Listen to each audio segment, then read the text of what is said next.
Salah satu hal yang bikin gue akhirnya mau pakai HP Samsung lagi setelah sekian lama adalah, ya satu hal yang akan kita obrolin setelah opening berikut.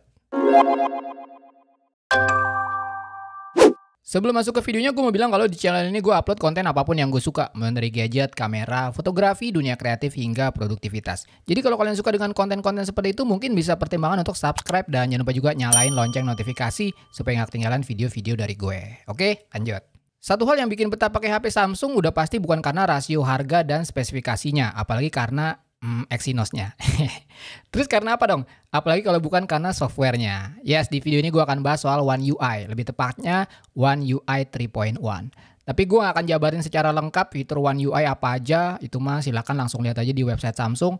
Seperti biasa gue akan bahas secara konseptual aja, ide besar dari One UI ini apa dan bagaimana itu diimplementasikan ke desain, fitur, dan lain-lain. Yang akhirnya bisa kita nikmati sebagai finish product berupa sebuah software yang memberikan pengalaman pakai yang menyenangkan. Dan kalau kalian suka dengan tipe-tipe video yang membahas software seperti ini, nanti gue lanjutkan dengan software-software lain seperti MIUI, Stock Android, Vantage OS, dan lain-lain. Jadi make sure kalian subscribe dulu dan jangan lupa nyalain lonceng notifikasi supaya nggak ketinggalan video-video dari gue. Lanjut. One UI 3, kalau kalian anak Samsung era TouchWiz atau anak Samsung era Samsung Experience deh, kalian pasti ngerti kalau One UI adalah faktor besar yang bikin mantep untuk tetap setia pakai Samsung. Atau kayak gue lah, yang akhirnya jadi faktor buat balik lagi ke Samsung. Sebelum era One UI, HP Samsung selalu jadi HP yang desain premium, spesifikasi mantap, after sale support aman, tapi kok softwarenya gini amat ya. Gue teringat sebuah quotes, "It's hardware that makes a machine fast. It's software that make a fast machine slow." Dan quote tersebut dengan sempurna menggambarkan mindset gue terhadap suatu produk teknologi, dalam konteks ini tentu aja smartphone. Gue gak peduli SoC yang paling kenceng atau RAM gede, just give me a good software and I'll be happy. Gue gak bilang hardware-nya gak penting ya, tapi in the end, hardware dan spesifikasinya yang sering dibangga-banggain dan jadi jualan pada saat launching, itu hanya mesin yang jalan di balik sebuah gadget.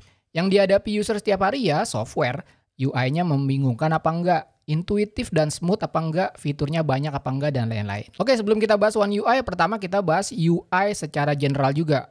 Mungkin menjawab pertanyaan software yang bagus tuh kayak apa sih? Buat kita orang awam mungkin susah jawab pertanyaan ini. Jawaban paling general ya nggak tahu ya, pokoknya enak aja.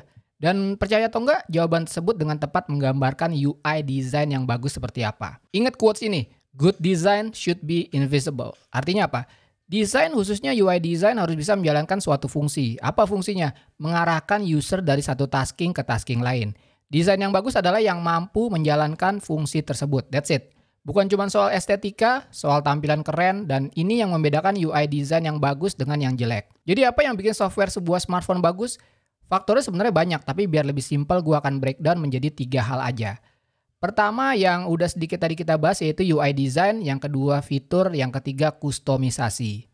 Dan ketiga hal tersebut harus bersinergi untuk menghasilkan hal yang paling penting di sebuah smartphone yaitu user experience.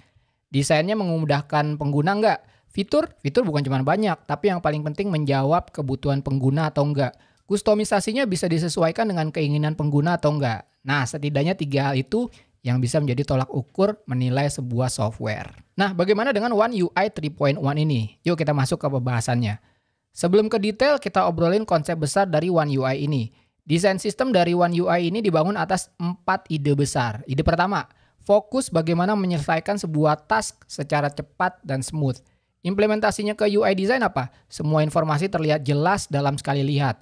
Kalian udah tahu kalian lagi ada di mana dan kalian harus ngapain. Contohnya, taskingnya adalah kalian mau lihat foto. Kalian lalu ke galeri. Setelah di dalam galeri, kalian akan langsung tahu kalian lagi ada di bagian apa. Pictures, album, atau stories. Melalui area besar di bagian atas smartphone kalian. Dan konsep layout ini memang menjadi fokus utama dari One UI untuk memberikan user experience yang intuitif. Simpelnya, One UI membagi layar HP kalian menjadi 2 bagian. Bagian atas adalah viewing area. Ini adalah area informasi. Dengan melihat area ini, kalian bisa langsung tahu kalian lagi ada di mana karena informasinya besar dan jelas. Fungsinya ya cuma buat dilihat aja. Lanjut ke bagian bawah adalah interaction area. Ini adalah area interaksi. Dan pembagian 2 area besar ini berhubungan juga dengan ide besar dari Samsung One UI yang kedua yaitu natural interaction. Artinya apa? One UI pengen semua movement dan gesture dari jari kita interaksinya natural aja dan nggak dipaksain. Itu kenapa layoutnya ada dua area. Area informasi di atas dan area interaksi di bawah.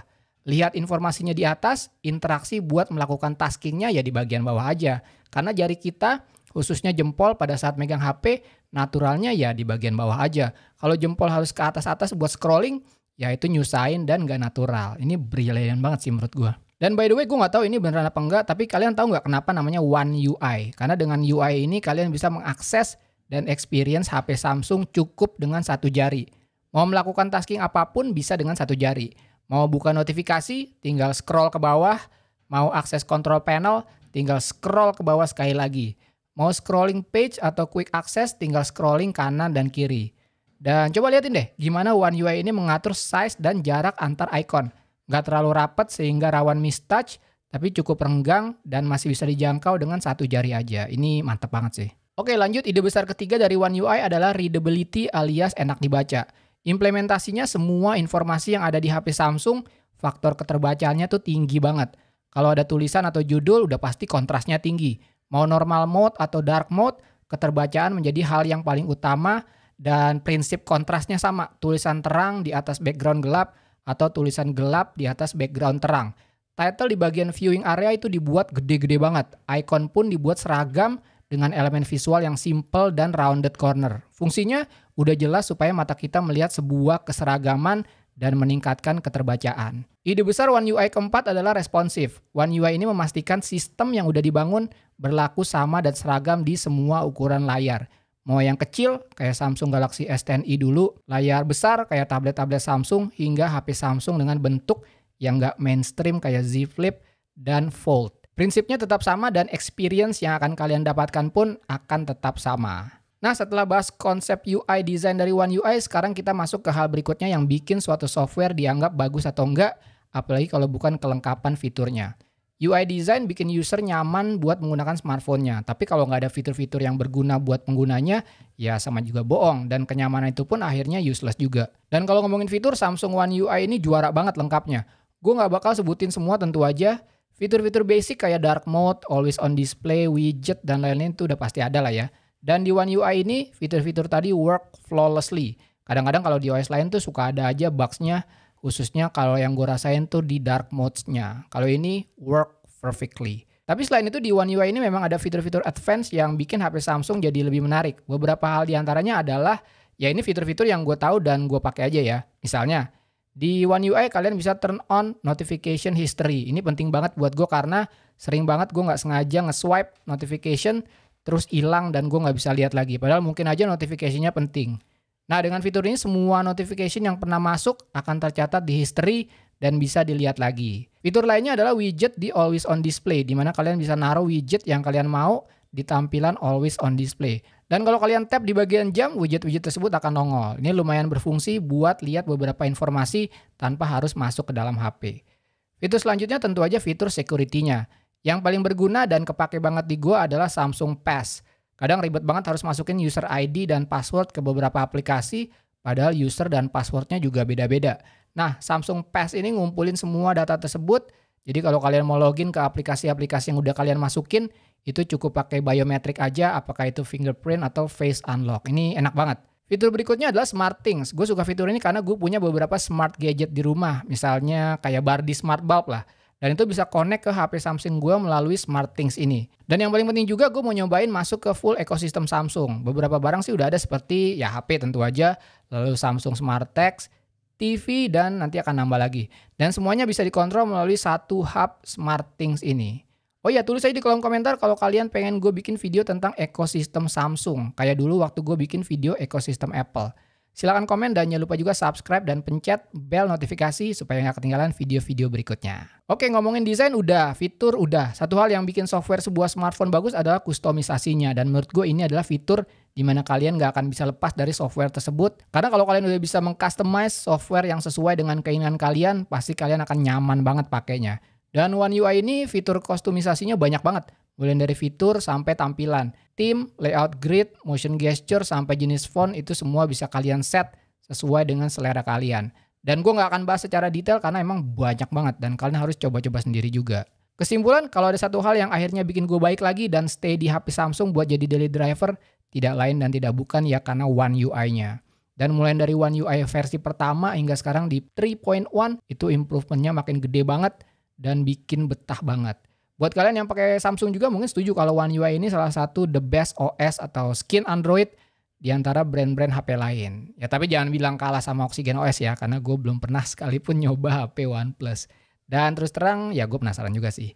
Nah segitu aja video pertama gue membahas software, OS atau skin dari sebuah smartphone. Kalau kalian suka dengan video ini mungkin gue akan bikin serinya membahas OS lain seperti MIUI, Fantouch, Talk Android, atau iOS. Tulis aja di kolom komentar selanjutnya enaknya bahas OS apa. Kayaknya sih yang paling banyak di request gue tahu nih, pasti MIUI. Oke, segitu aja video kali ini. Seperti biasa klik like kalau kalian suka video ini, dislike aja kalau nggak suka. Follow Instagram gue Tangan Blank, cek link di deskripsi untuk informasi lebih lanjut tentang video ini. Thanks for watching, I'll see you next time.